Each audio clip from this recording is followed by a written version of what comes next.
Okay, so for a poinsettia, you kind of need a lot of paper, well, in relative terms. If I was doing this in a standard quilling paper, it would use a hell of a lot. And you don't tend to get a quilling paper that is this thick. This is a little more than half an inch, so nice and chunky. And I've got 3 different shades of red just to give it some contrast. I've got 1 light one, 2 medium, and then 2 dark. So I've got a kind of a triple tone effect. So I've done quilling videos before, so this is basic quilling tool. It's just got a little slot in the top. So just catch hold of the paper and just twiddle it on. Don't need to be too concerned about getting this very tight, because these are quite loose and open. Just guide it on. Be careful when you get to the joins of this strip. Now for a poinsettia you need 5 petals and 5 leaves.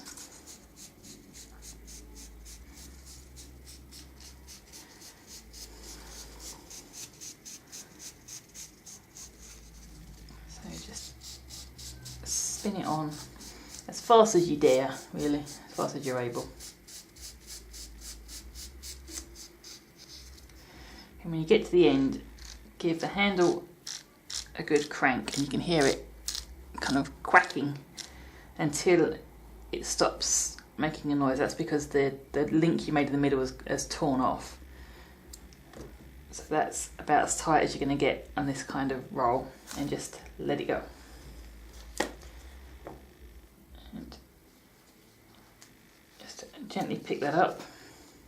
And where you've got kind of a very loose outer edge, so just put it in slightly so you've got around about kind of a tight-ish roll, and just a little bit of glue on the end. And again, this is basic kind of quilling technique, so where you're gluing the end, pinch that end and then pinch the top. And for these, I want these to have a slightly off-centre centre. So I'm using a cork board in a poly bag, and I'll just place that on there and just use a couple of pins. So I want to kind of make essentially a cradle to hold the point of the flower like that. And another pin in the centre of the flower, and you drag that down and then hold that into place like that. So then you need a little bit of PVA. Most quilling sets come with a small kind of dispenser for glue, and if you just run a bead from the centre point to the bottom and then leave that to dry. As you make the others, you can build them around and glue them into place so it's all drying at the same point. And the leaf is pretty much the same. This is 3 lengths, 3 pieces of A4 at the same width. So it's pretty much the same process, so just twiddle it on like that. So as I get to the end, again I'm going to twist it until it stops croaking, and then let it release slightly and glue the end. The whole point of the extra twist is to make sure that it actually has a decent kind of curl to it. And again, it's a leaf, so I'm pinching both ends, but the bottom I'm not pinching as much as I pinch the top. I want quite pointy leaves at the top, so it's kind of eye-shaped. And this time I'm not going to do anything about the centre, I'm going to leave that as is. And then when I stick them down,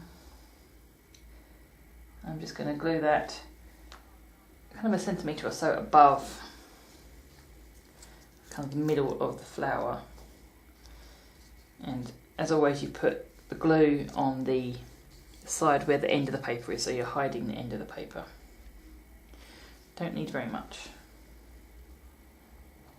So that goes about there. And you can continue to build around the flower. And having it on the board means that you can secure it into place without doing any damage to the paper. So put a pin in near the bottom, another one in the top, just to hold it at that angle. So leave those, or you build 5 of each of those and then leave that to dry completely. And you'll end up with something that looks like that. Really nice, quite chunky, and it looks interesting. It's quite bold. So I've just drilled a hole through the top of one petal and find a needle.